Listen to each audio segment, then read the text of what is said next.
Assalamualaikum warahmatullahi wabarakatuh.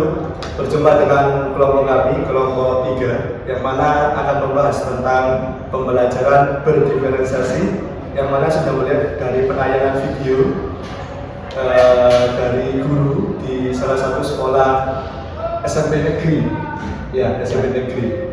Nah, di sini kita akan membahas topik tersebut dengan obrolan santai, yang mana akan kita bahas dengan saya Muhammad Rafadi dan saya Heru Kurniawan. Saya Muhammad Abdul Jilhad. Dan juga akan dibantu dengan teman kita yang akan membahas tentang suatu konsep yang mana nanti videonya akan kita tayangkan di dalam obrolan santai ini. Oke, mari kita buka obrolan santai ini dengan pembacaan bismillah. Bismillahirrahmanirrahim. Semoga obrolan santai kita dapat berjalan dengan santai dan aman. Untuk pembahasan yang pertama, membahas tentang video yang sudah kita lihat di dalam LMS ini. Yang pertama, ini ada konsep-konsep, ada 4 konsep. Yang pertama ada konsep ini membahas tentang apa yang Anda pelajari sesudah melihat dari video tersebut. Yang kedua ada connection ini hal-hal apa yang Anda temukan dalam video berkaitan dengan pembelajaran berdiferensiasi. Yang ketiga ada challenge, di mana challenge ini konsep yang baru saja belum bisa Anda terima atau masih menjadi tantangan. Yang terakhir ada change atau perubahan apa bersikap pola pikir, tindakan yang Anda lakukan jika Anda menjadi guru yang ada di dalam video tersebut. Oke, langsung saja. Yang pertama ada konsep, di mana konsep ini akan dibahas oleh teman kita yang bernama Mbak Iren, di mana sebagai berikut videonya. Assalamualaikum warahmatullahi wabarakatuh. Perkenalkan, nama saya Irina Eka Kristiana dari kelompok 3. Dalam video tersebut, guru menggunakan pendekatan pembelajaran sosial emosional, yang artinya adalah pendekatan yang berfokus pada sosial emosional peserta didik. Ini untuk membantu memahami dan mengelola emosi siswa dan membangun hubungan yang sehat, mengembangkan empati, meningkatkan keterampilan komunikasi, dan belajar cara mengatasi konflik. Di dalam video tersebut, guru berusaha untuk membangun hubungan yang baik agar siswa mampu mencapai pembelajaran yang optimal.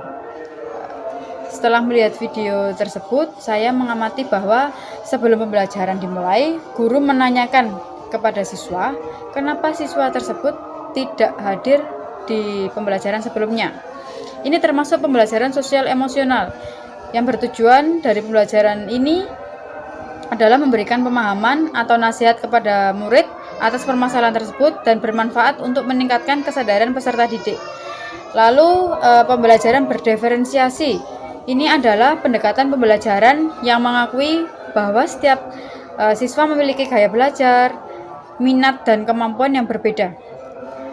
Dalam metode ini, guru menyesuaikan proses pembelajaran agar sesuai dengan kebutuhan individu peserta didik.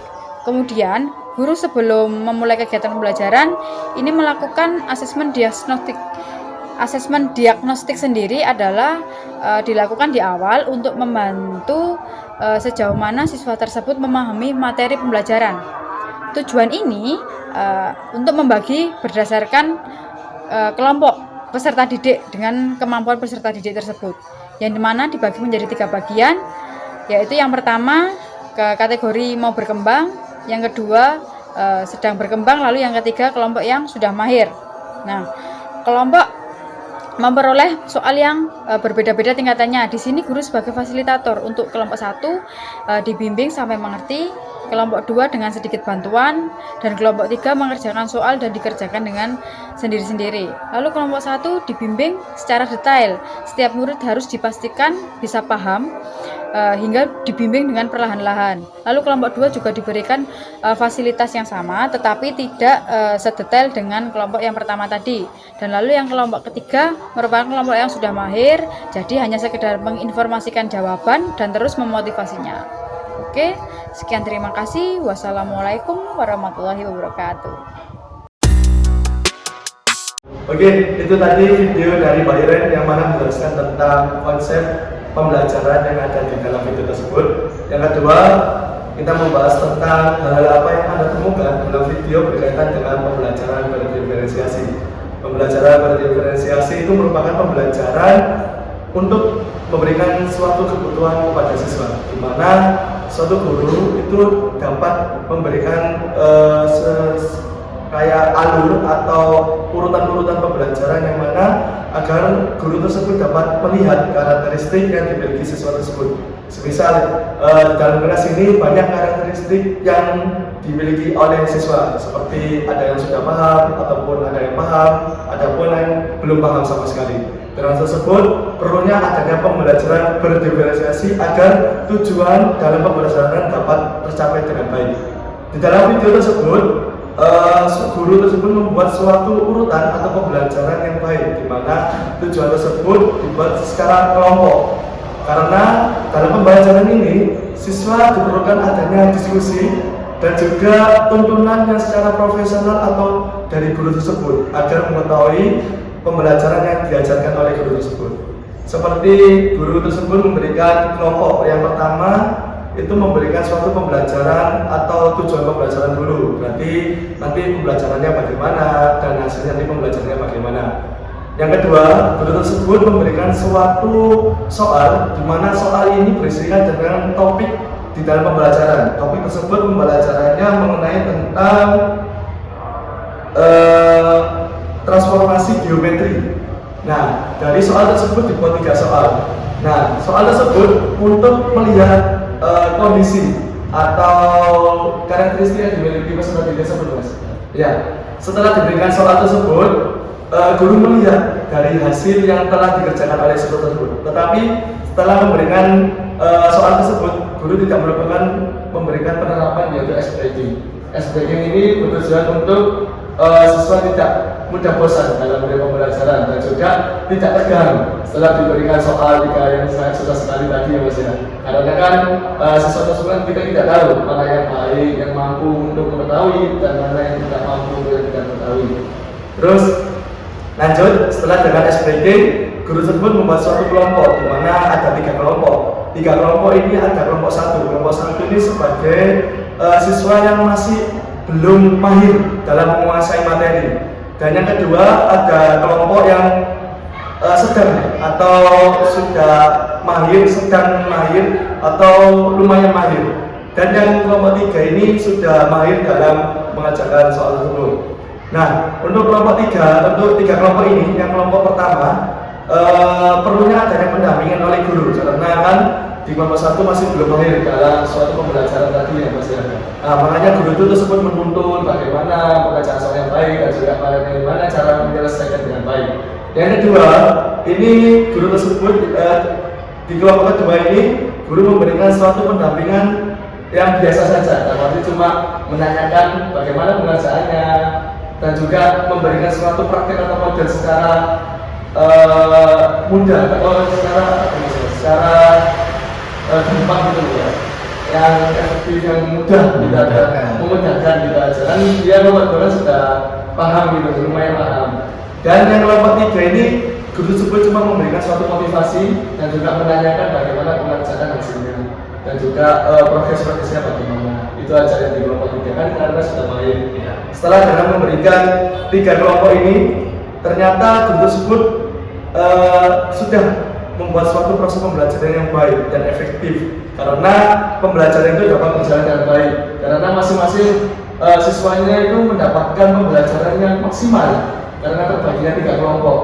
Nah, karena kan masih banyak pembelajaran di Indonesia ini, kalau orang yang tidak pintar dalam pembelajaran itu mesti ditinggal, dibiarkan gitu aja, mesti mengurusi siswa yang sudah mudeng dalam pembelajaran agar dengan cepat selesai dan cepat dapat nilai gitu aja dalam pendidikan di Indonesia. Tapi secara berdiferensiasi kelompok ini dapat maksimal siswanya menerima pembelajaran dan juga pemahaman yang baik. Berarti lebih merata. Ya, dapat merata itu tadi. Dan setelah dengan adanya kelompok, guru tersebut memberikan suatu kesimpulan nih Mas. Kesimpulan itu pemahaman dalam siswa tersebut tentang pembelajaran yang telah dipelajari, yaitu tentang transformasi geometri. Nah, itu ditunjuk satu persatu karena nanti bukan ditunjuk ya Mas, mewakili kan ya. Satu per anak bisa mewakili kesimpulan dari pembelajarannya. Nah, setelah dengan kesimpulan tadi, guru tersebut tidak lupa membuat suatu itu masih pesan ya, pesan dalam pembelajaran, di mana ada pembelajaran anak tersebut dapat berkembang dengan baik. Nah, pesan tersebut digunakan dengan model dan bahasa yang sederhana. Seperti model itu menggunakan alat-alat yang ada di sekitar, seperti buku itu sebagai model. Anak-anak tersebut akan cepat paham dan juga menggunakan bahasa yang sederhana. Seperti itu mas ya. Dan juga itulah tadi urutan-urutan yang dihasilkan oleh pembelajaran berdiferensi dalam video di LMS ini. Yang saya dapatkan dalam pembelajaran ini ada 2 asesmen ya. Ada asesmen diagnostik. Diagnostik adalah asesmen yang dimana guru ingin tahu keberagaman atau karakteristik yang dimiliki pemahaman dari peserta didik tersebut tentang suatu pembelajaran sebelum diberikan pembelajaran. Yang kedua ini ada asesmen formatif ya. Formatif ini pembelajaran di mana asesmen yang mengetahui perkembangan progres suatu peserta didik dalam mengajarkan pembelajaran tersebut. Tadi kayak bagaimana perkembangan dari siswa tersebut pada saat mengisi pembelajaran tadi, terus kondisinya bagaimana, apakah bisa atau tidak bisa. Yang sumatif kan sebagai akhir mas, tapi di sini kan tidak ada akhir dari sumatif. Berarti hanya ada 2 saja, ada diagnostik dan juga ada formatif. Ya, seperti itu yang bisa saya sampaikan tentang konsep pembelajaran berdiferensi.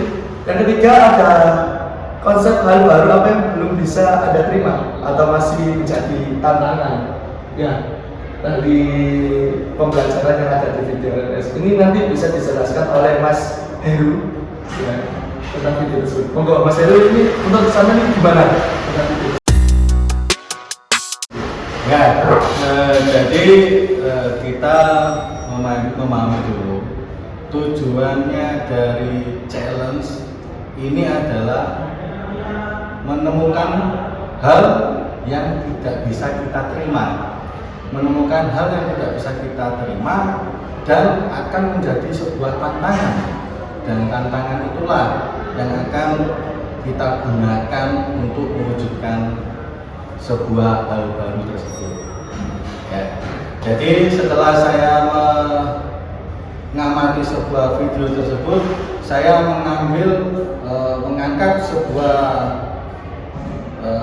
cara guru memberikan seperti pembiasaan berupa membudayakan membaca Al-Quran.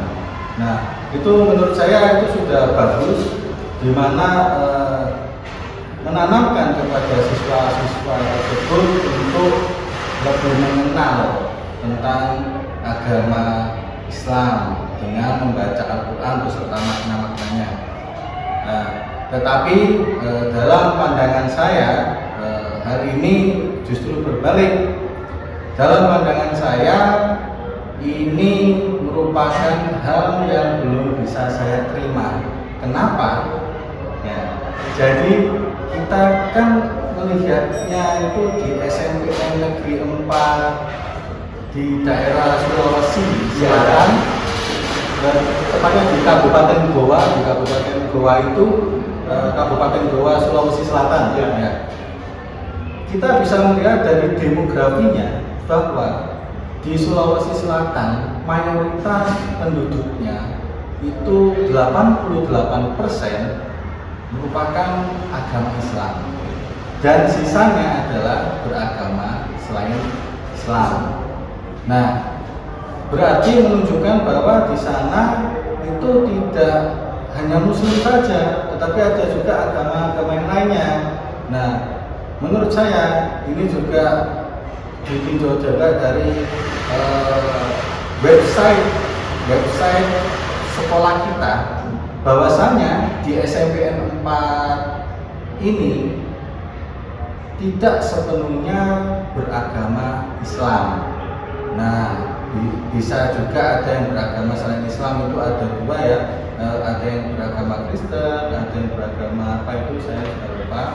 Nah, dari situ bahwa kalau kita membiasakan, membudayakan membaca Al-Quran beserta maknanya, itu sangat tepat untuk anak-anak ya, untuk siswa yang beragama Islam. Tetapi kurang tepat sasaran untuk siswa yang non-Islam. Nah, Jadi mungkin bisa disederhanakan saja kalau dalam saya, yaitu tantangan kedepannya cukup dengan membaca doa sebelum dan sesudah belajar menurut keyakinan masing-masing. Kemudian juga bisa dibiasakan membaca doa sebelum dan sesudah makan. Nah, mungkin dari situ mungkin lebih mengena ke semuanya, baik yang Islam maupun yang non Islam. Ini juga sama-sama mengedepankan seperti nilai-nilai ketuhanan yang Maha Esa.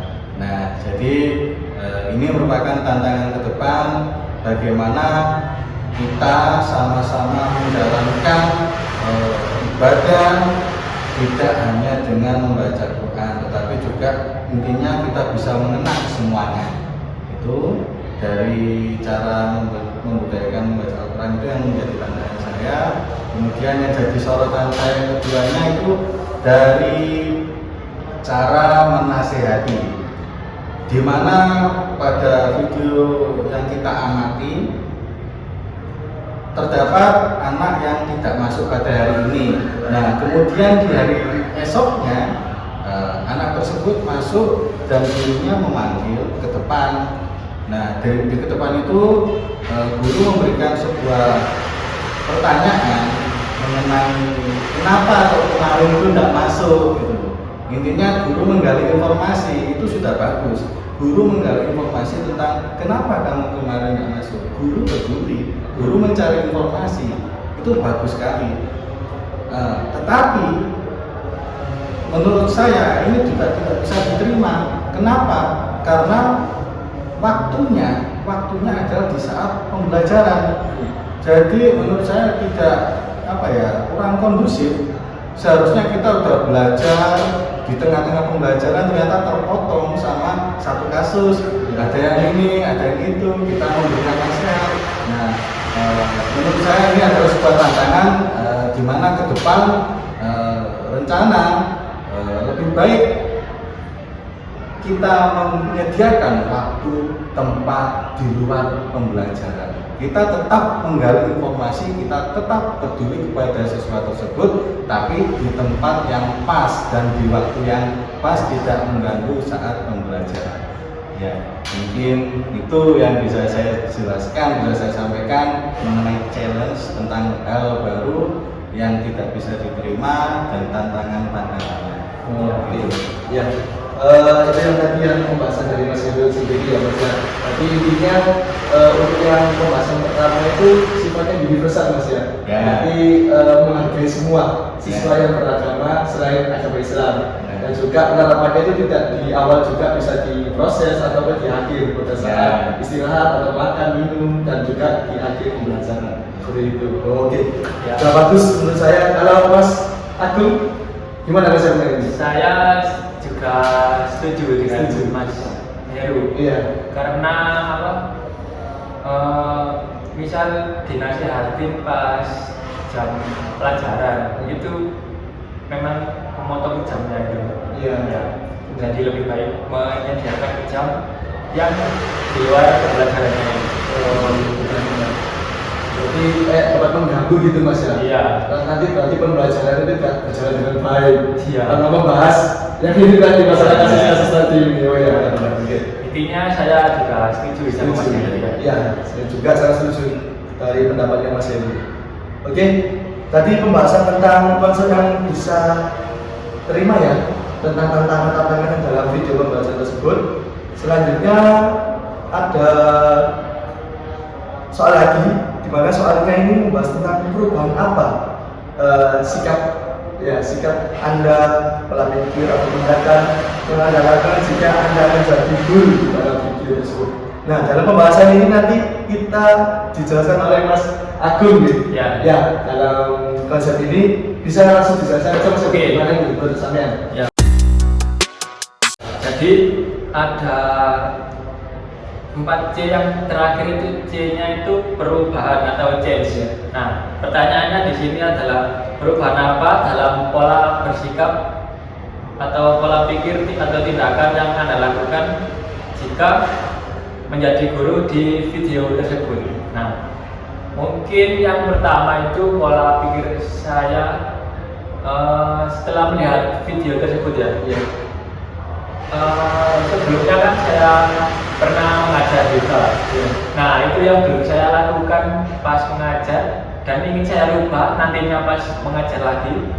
Nah, itu saya ingin menerapkan di dalam pelajar Pancasila itu kan profil pelajar Pancasila itu kan ada beriman dan bertakwa. Nah, di situ saya ingin menguatkan profil tersebut, beriman dan bertakwanya itu setelah melihat video tersebut. Karena di video tersebut kan menyinggung yang membaca Al-Quran tadi. Nah, cuman saya ingin merubah supaya lebih universal, supaya bisa diterima oleh semuanya. Itu saya ingin saya rubah. Terus yang kedua,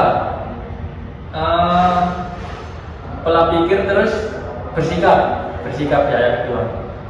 Sikap yang saya ubah, misalnya saya nanti mengajar lagi, yaitu melakukan pembagian atau pembelajaran berdiferensiasi itu dengan melakukan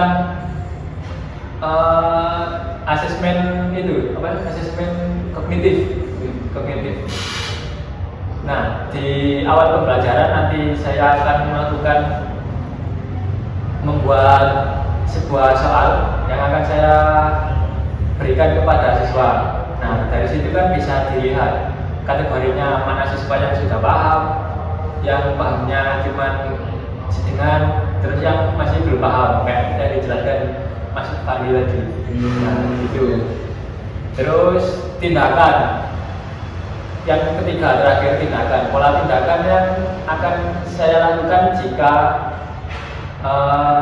seperti guru tersebut.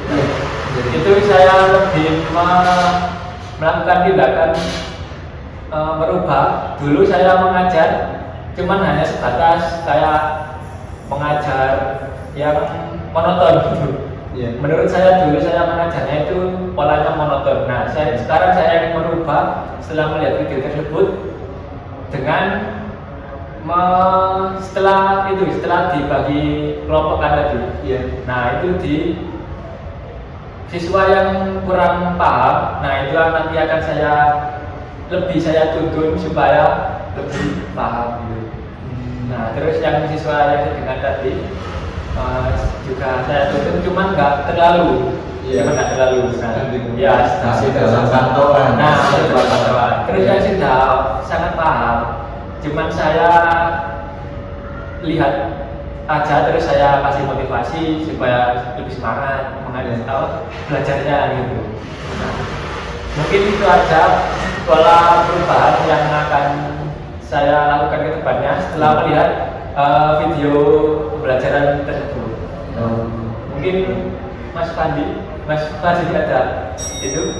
Pendapat saya sangat baik sekali Mas ya. Soalnya ini penerapannya yang membuat pembelajaran ini dapat efektif. Yang menurut saya Mas ya, saya bagus sekali karena kita sudah menjelaskan tentang tadi pembelajaran yang mana tentang Pancasila tadi, profil Pancasila. Nah, ini pembelajaran yang sangat baik juga dalam memberikan pembelajaran kepada peserta didik. Menurut saya sudah bagus dan dapat dilaksanakan dengan baik. Semoga kita dapat belajar dari sini Mas ya tentang pembelajarannya dan dapat berubah. Dari Mas Heri sendiri gimana Mas? Kalau dari saya sangat setuju sama Mas Agung. Bagus sekali. Mas Agung ini ternyata sangat detail ya, sampai ke akar-akarnya, yang tidak bisa pun diberikan bimbingan yang ekstra, lebih mendalam, lebih detail, sampai benar-benar anaknya ini bisa. Nah, ini luar biasa. Dan yang sedang pun tidak lepas dari pantauan, luar biasa. Dan yang paling bisa pun juga sama, masih ada tindakan keberlanjutan. Jadi tidak dibiarkan ya, tetap memotivasi, luar biasa. Ini bisa ditiru ke depannya juga, merupakan sebagai rancangan yang luar biasa sebenarnya, memudahkan lah, Memudahkan. memudahkan dan merata berjalan semuanya dalam belajar bersama. Luar biasa. Jadi obrolan kita ini semoga kebutuhan siswa-siswa dapat terpenuhi Mas ya. Ya. Ya, karena masih belum terpenuhi ya nanti Ya, kita bahas ya. masih. Yang biasanya ditinggal sama gurunya, Ya. yang biasanya nggak ditinggal sama temennya karena Ya. merasa bodoh, Ya. ini merasa pintar disendirikan gitu. Beda-bedakan ya gitu. Nah, dari sini kita sebagai guru dapat membantu untuk mendapatkan solusi atau jawaban agar peserta didik itu dapat terpenuhi kebutuhannya seperti itu. Ya, ya. Oke, alhamdulillah obrolan santai kita dapat berjalan dengan baik dan membawa hasil yang semoga hasilnya ini dapat kita pakai masa di Ya. dunia pendidikan besoknya. Ya, itu yang bisa kita sampaikan dengan obrolan santai masalah 4 konsep yang ada di video LMS ini. Begitu saja kita akhiri Mas Maun ya, kita akhiri. Saya dari kelompok 3 meminta maaf bila ada salah kata, perilaku dan ucapan mohon dimaafkan. Saya akhiri. Wassalamualaikum warahmatullahi wabarakatuh. Sampai jumpa di video selanjutnya.